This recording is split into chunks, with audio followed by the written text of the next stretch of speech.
Good evening and welcome to tonight's episode of Talking Sports with Evan. Want to thank you all for watching tonight's podcast and listening on Spotify. To find Talking Sports with Evan, please subscribe and rate the show. You can also find the live video right on X at Evan with Sports and on YouTube and Facebook Talking Sports with Evan. I know I've talked about in the past making it a couple nights a week type show, but don't worry, that will be happening starting next week. Tuesdays, Talking Sports with Evan will be a Packer recap, hopefully talking about a Packer victory over the Cowboys. And Thursday's show will be a Brewers playoff preview. Going to effort a guest to talk some Milwaukee Brewers and get us ready for the divisional round of the playoffs, the NLDS. Today's show, unfortunately, I get to talk about the Packers' loss to the Cleveland Browns this past Sunday, 13-10. Give my thoughts on that game and get you ready for the Sunday night game of the week, Sunday Night Football, Packers versus the Cowboys. And also going to talk about the fact of, have the Badgers reached rock bottom, or are we still going to fall? I did a show a couple weeks ago talking about my expectations for the Badgers, and I talked about that I felt that they could win 6 or 7 games if things fell right. Obviously, the last 2 weeks, things have not fell right, and I'm going to give my thoughts on that, and also what should happen with Luke Fickell. So, going to start off with the Packers and the Browns, and what went wrong with the Packers and the Browns. It was a very frustrating game as a Packer fan to watch. Because let's be real, the Cleveland Browns, they do have a very strong defense, but they're not a very good team. They're led by Joe Flacco, who's 40, a running game that they're still figuring out, which it looks like they have with Judkins, their rookie running back. And wide receiver outside of Judy, don't really have a lot there. So this was a game that had dominating win written all over it. But instead, we went into the locker room at halftime with the Packers leading just 3-0. And then just leading 10-0 after 3 quarters. And the Browns ended up doing enough in the fourth quarter, getting a drive that resulted in a field goal, and then getting a touchdown off of an interception, and then a field goal to end the game after they blocked a Packer field goal attempt that would have won it. And the Packers leave with a 13-10 loss to the Browns to fall to 2-1. Seeing a lot of heat on Jordan Love. And Jordan Love does deserve blame for the interception that he threw in the fourth quarter that was returned to inside the 5-yard line that resulted in the Browns' one and only touchdown that tied the game. Deserves a lot of blame there. It was a dumb throw, shouldn't have made it, and obviously it didn't work. But it's easy to put all the blame on Jordan Love and that one throw on why the Packers lost. There were a few reasons why they lost against the Browns. And I'm going to walk through some of those. And then I'm going to close the door because that was Sunday. Yes, and then we have a game coming up for this Sunday against the Cowboys. So I'm going to say what I need to say about the Browns, close the door, we're done. That's the way I'm looking at it. And if you want to comment on this Packer loss, if you're watching live and you want to comment on it, go ahead and comment, and I will share your comment with the chat. But first issue I had is, why is Zach Tom playing? Like, why do you rush Zach Tom back with a recovering from a torn oblique muscle when you have a bye coming up, you have a bye after the Cowboys game. You sit him for the Browns, you sit him for the Cowboys, and then you hopefully he's ready out of the bye. That's what you should have done. And I don't understand how and why the medical team cleared him and why the Packers played him. He lasted just one play, had to bow out. Fortunately, there was no new injury. There was no, there's really no re-injury of it. It was too painful to really play through. Thankfully. Now he won't play against the Cowboys, and his availability against the Bengals is now in the air. All because he and the medical staff and the coaching staff pushed it and he played. I don't know if it was Matt LaFleur decision. I don't know if it was a Butkus decision. I don't know if it was a Stanovich decision. At the end of the day, it was a very stupid decision. The other issue is you put Jordan Morgan at right tackle. After the injury to Tom, you put Jordan Morgan at right tackle. Jordan Morgan's never played right tackle before. It's not that simple to go from the left side of the line to the right side back and forth so much. It's not that simple. It's hard to do. I never played at the NFL level, but I did play offensive line. I did play on both sides, and it's difficult to jump back and forth. What they should have done is have Belton and or Kennard rotate in there at right tackle because they had been getting right tackle reps. From my understanding, Jordan Morgan got 0 right tackle reps in practice this past week because he had to fill in at left guard because Banks's availability was unknown. And then Banks gets hurt. Morgan has to start the second half at left guard, and then Belton gets the right tackle spot. Well, now Belton's hurt too, and we'll see if he's available for Sunday along with Banks. But playing Morgan at right tackle was absolutely stupid, and we saw why he should not have been out there. He is a left tackle who can play guard. It's just because you can play left tackle at a pretty good level, which we saw him do in training camp and in the preseason, doesn't mean he can go to right tackle and be a very effective right tackle. Right tackles need to be a little bit more bullish, need to be a little bit more physical, and he's more of a finesse guy too. So that's the other issue I had with the Browns, Brown and Packer game, is that part there. But the offensive line just did not play well. And it doesn't help with the injuries. It didn't help that you didn't really practice much together during training camp because Jenkins had a back or a back, depending on which side you're on. Banks was in and out of the lineup with a back issue. Walker dealt with the groin issue for a while. There just wasn't a lot of consistency in the offensive line unit. So they didn't get a lot of work together. So the offensive line's taking a little bit to get in sync with one another. And with the injuries now, it's definitely not helping getting in sync. The offensive line needs to be in sync. They need, it becomes a trust and a knowing factor of the people around you. And with the injuries the Packers have had at the offensive line position, it's hard to get that continuity that you see. Like last year, they pretty much stuck with the whole unit, the same unit the entire season, and the offensive line was fine. The offensive line is going to be fine. It's just going to take a little bit of time to get things situated. They played great against the Lions. They played great against the Commanders. And the Browns, they have probably one of the best defensive fronts the Packers are going to see all season long. And the other thing I think they did, I think the offensive game plan, and this is what points to LaFleur and Stanovich, the offensive game plan focused too much on Myles Garrett.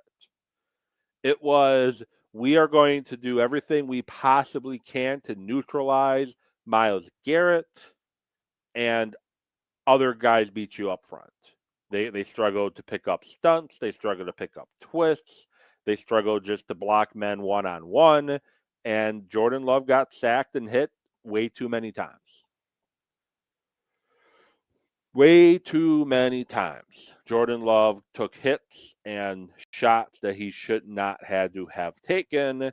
But as I said, the offensive line didn't do a good job, and the game plan didn't allow the offensive line to do a good job because you focus instead of just playing the game and maybe putting a chip or a double team over there, whatever side Myles Garrett was on, you ran your offense focused on neutralizing Myles Garrett, not allowing him to have an impact.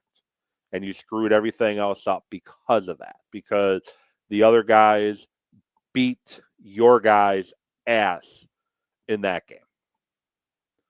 In order to make the game plan that the Packers ran on Sunday work, is the guys not blocking Myles Garrett have to do their job and have to do their job at a high level for every single snap, and that is asking a little too much. Other issue I had is the combination of the pressure and whatever else reason, the Packers' game plan seemed to be scared. They coach very conservatively. I get you couldn't do a lot of deeper drops to try to push the ball downfield much, but there's other things you could have done. There's other ways you could have moved the ball, and they did that a little bit. They did some zone read options where Love kept the football.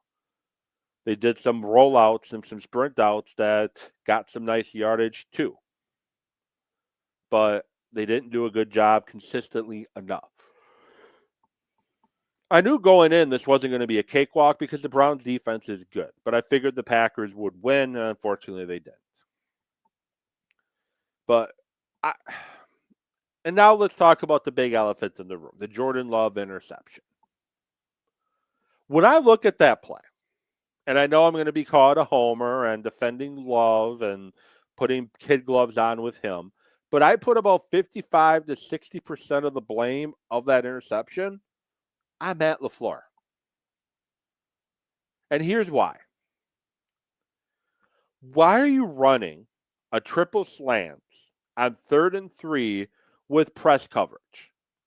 You got man coverage across the board, press coverage, cover 0, maybe cover 1. You walk out. You got press coverage on quick slants. A slant works if there's some cushion there. And you can act like you're going to go out and, quickly in and get the slant. But when you're pressed, when you don't have much separation because they pressed the coverage up, it's going to be a lot more difficult. And a quick slant pass is 3-step drop, ball out. 1, 2, 3, ball out. 1, 2, 3, ball out. So I saw the replays where Tucker Kraft gets open down the middle, but in that particular play call, you're not even looking there because it's slants. 1, 2, 3, boom, throw the ball, and that's what Jordan Love did. He ran the play. It was a bad throw. It was a bad decision, and we saw the consequences of it. But I put 55 to 60% of that interception on Matt LaFleur. And why, as a play caller, when the Packers lined up, you observed the coverage, the defense the Browns were lining up against you, why didn't you have a play to check into, a run, a different pass? Why didn't you have a play to check into? And if you didn't have a play to check into, why not call timeout? Because there is no way that play call in that situation was going to work. Jim Schwartz is a very good defensive coordinator. Very good. You ran that slant play on them before setting up that touchdown. So you showed them that formation before. You showed them that pattern before. So they were ready for it. So when they come out in that defense, you have to have a play to check into, abort it, and call a timeout. Abort that play, let's it run something else, or call a timeout. And when you're Jordan Love,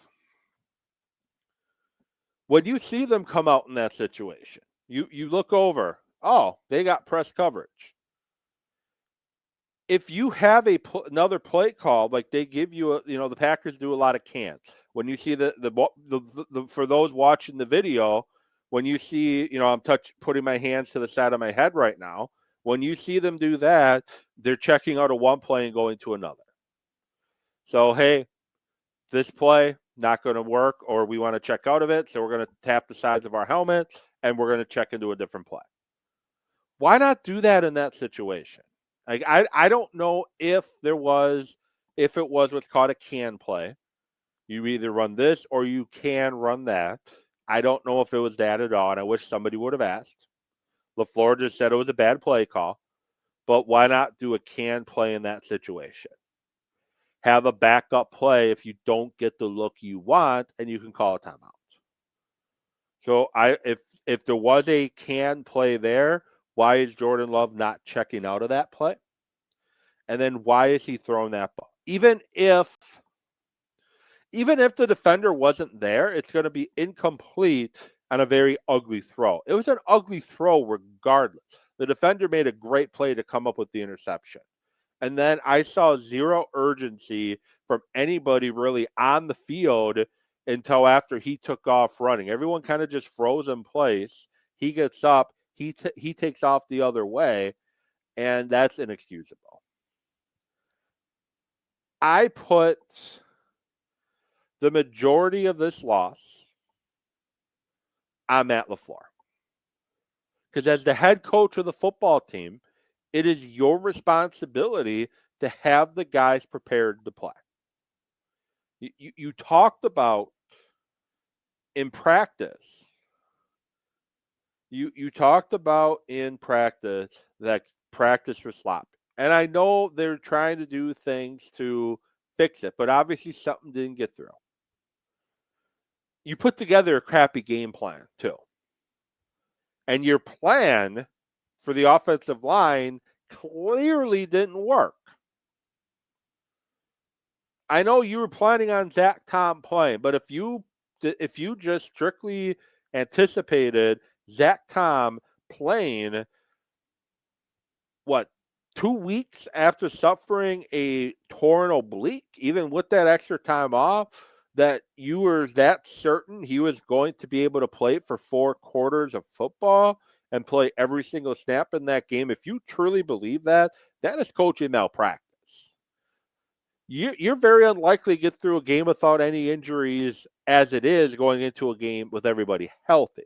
When you have a player playing through the injury that Zach Tom was playing through, and that's the plan you came with, put a guy at right tackle who's never played at right tackle, who got 0 reps as far as I know, correct me if I'm wrong, got 0 reps at right tackle during the week. You're expecting him to go in, slide in the right tackle, and go up against a very good defensive front without any hiccups. Again, poor plan.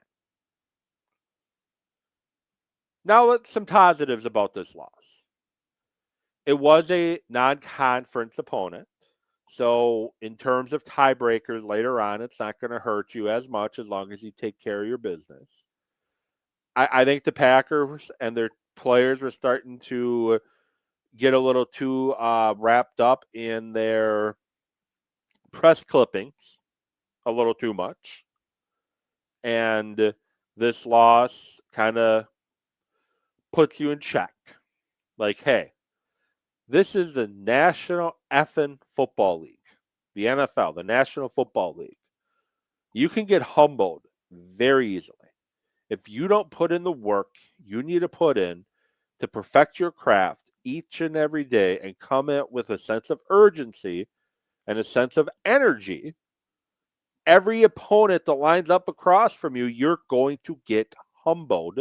And the Packers got served a giant piece of humble pie because they came out as flat as they did. So they got served a giant piece of humble pie. Now you can learn from this. You're going to do one of 2 things from this loss. You're either going to learn from it, You're going to correct the mistakes, and you're going to come out on Sunday refocused, ready to kick the Cowboys' ass and bury them in the dirt, which you should have done against the Browns. Or you can come out flat again because now you feel sorry for yourself, and you can kind of come out and, like I said, feel sorry for yourself and come out flat once again. Those are the two ways they can come out on Sunday. And perfect segue to Sunday, Packers are taking on the Dallas Cowboys. A Dallas Cowboys team that's offense has looked pretty good. Now they got a couple offensive line injuries. CD Lamb is out, so the offense is a little injured right now. But this is going to be a really good test for this Packer defense, which through 3 weeks is the number 1 ranked defense in the NFL. This is going to be a good test for this Packer defense. Dak Prescott, don't let anybody fool you. Dak Prescott is a pretty dang good quarterback.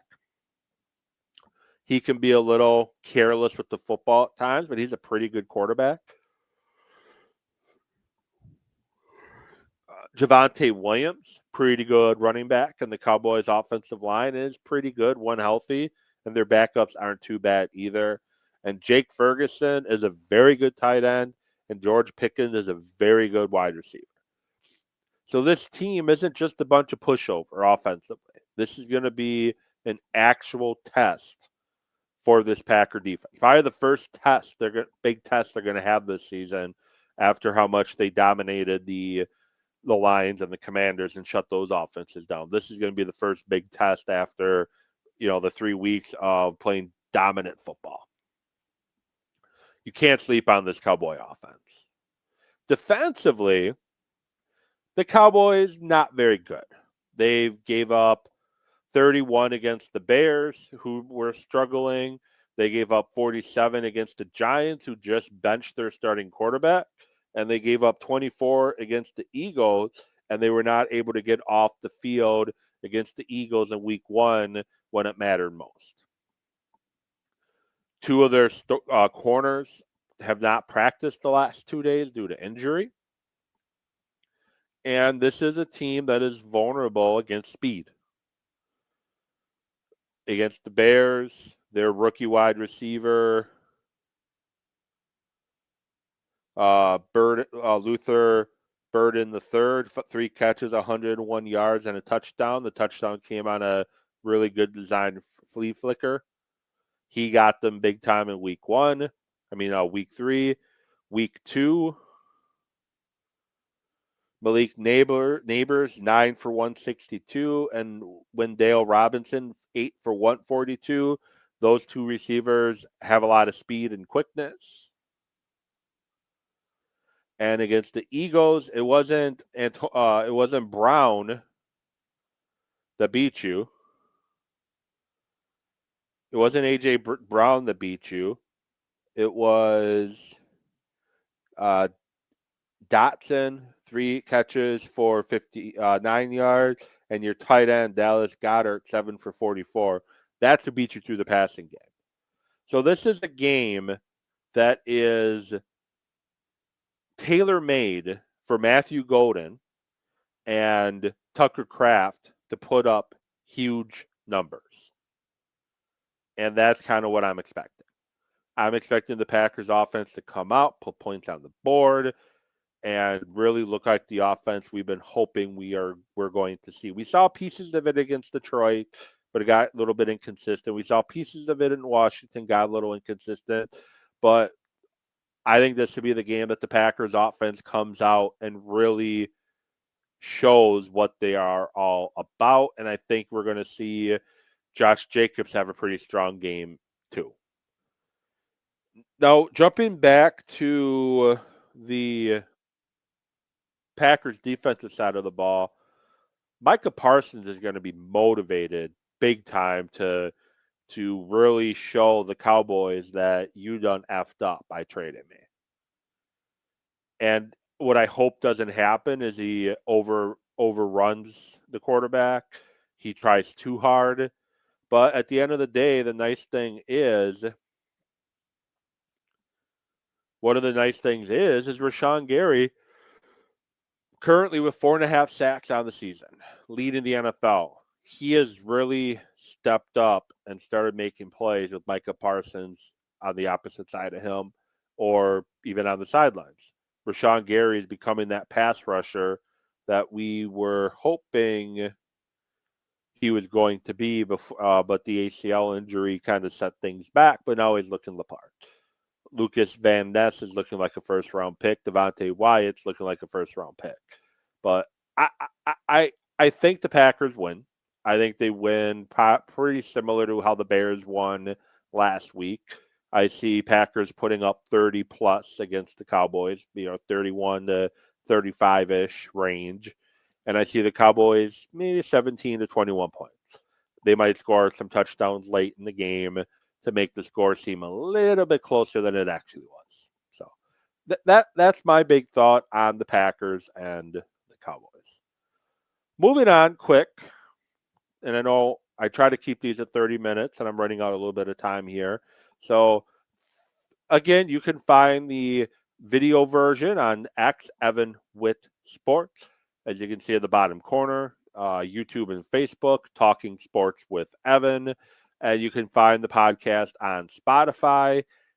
Make sure you subscribe and follow and rate the show as well.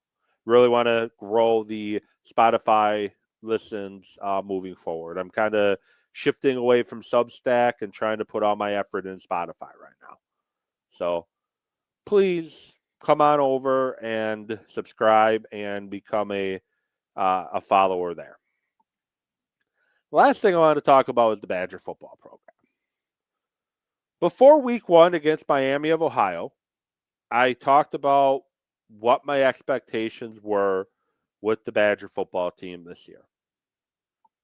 I want the wins to feel good again, and I want the losses to maybe sting a little less. And that hasn't happened so far. They barely beat Miami of Ohio 17-0. They did beat Middle Tennessee 42-10, but it was still a game at halftime. They got rolled, pun intended, by Alabama, the Crimson Tide, Roll Tide, 38-14, and they got embarrassed by Maryland 27-10. And I understand that the Badgers are playing their backup quarterback in Danny O'Neal. I get that. Billy Edwards only played 3 snaps before he went out, and their offensive line has been in flux. I get that, but the passing defense has been a struggle. Malik Washington had 265 yards and 2 touchdowns in the game. Davian Smith Jr. 6 for 113, and Knox 3 for 80 with 2 touchdowns. They just completely torched the Badger defense. The Badger defense is looking pretty good stopping the run, but they're not stopping the pass really well. And then running game-wise, Dupree, 14 carries for 52 yards at 3.7 yards per carry average, and Dylan Jones, a 3.3 yards per carry average. And the other running back, Cade Yakimelli, 2.0 yards per carry. They had Dexo Crowdis, 1 carry for 15 yards. Other than that, they couldn't run the ball either. And it's very frustrating watching the Badgers play right now because I was not expecting a win against Alabama, but I was expecting competitive football. I was expecting a win against Maryland. But when you look at the Badgers' schedule now, they have number 19 Michigan coming up. They have Iowa. They have number 1 Ohio State. They have number 6 Oregon. They have Washington that's been better than I thought they would be this year.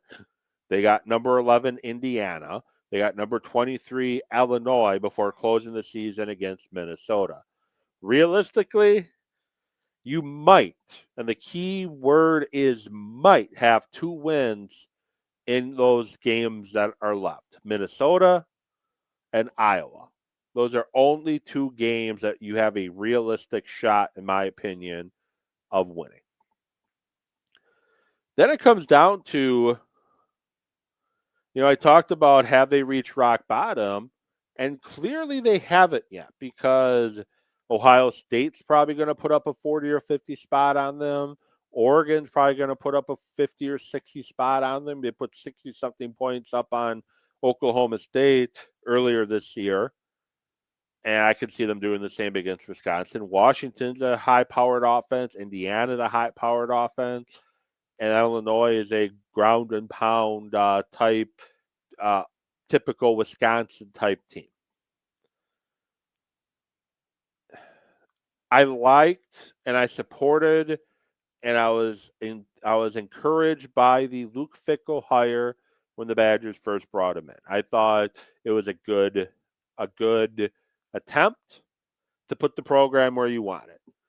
You gave Jim Leonard opportunity to really seize the job, and clearly Chris McIntosh didn't think he did, so he went outside the organization and got Luke Fickell to try to bring the program not only elevate it back to where it was, but try to elevate it even more. And he took a Cincinnati team to the college football playoff, developed a lot of players along the way to get to the college football playoffs. He put players in the NFL. Sauce Gardner, for example. Desmond Ridder, who I know he hasn't been a good NFL quarterback, but he got drafted in the NFL. But there's been zero player development, really. There's been poor coaching decisions for his staff. Phil Longo was a bad choice. I still stand firm on my Mike Tressel was an awful choice. And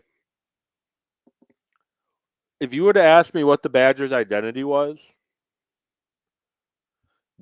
the next 10 minutes of this podcast would be silence because I don't know. I honestly don't know what the Badgers' identity is at this point.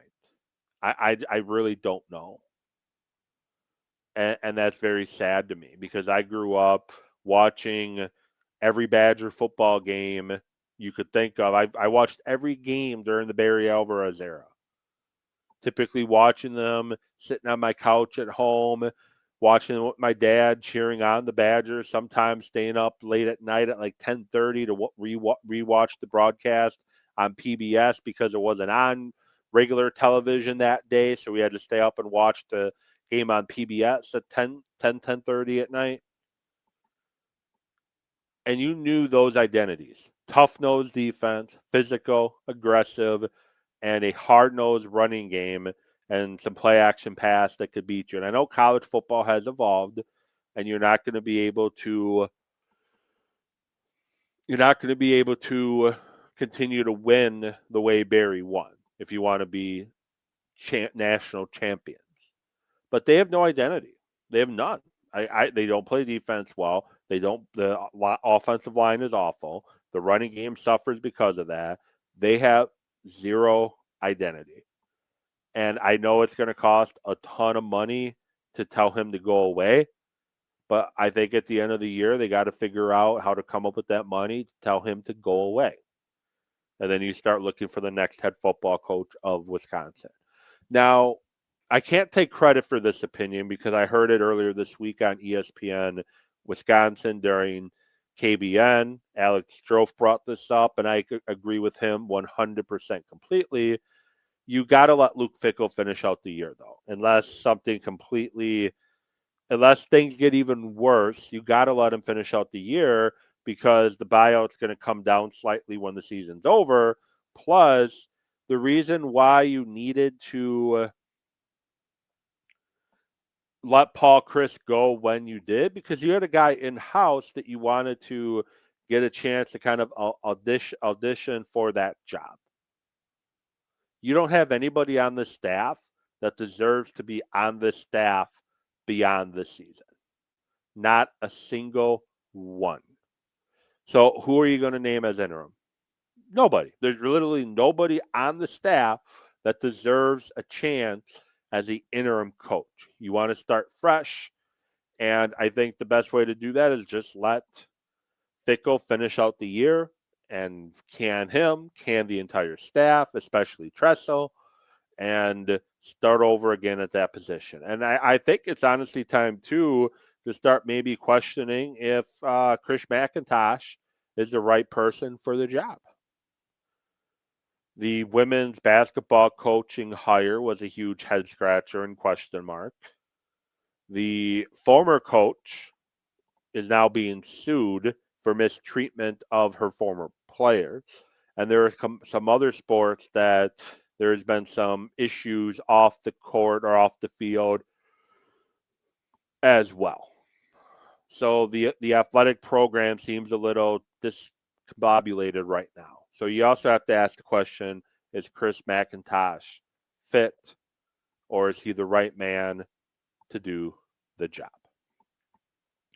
Well, that'll do it here for tonight. Next week, I will Tuesday have a Packer recap with their game over the Cowboys. Fingers crossed, hopefully talking about a win.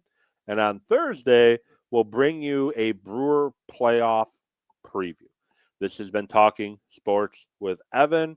Appreciate each and every one of you. I hope you have a great rest of your evening. Hope you have a great weekend, and I will talk to you soon. Good night, everybody.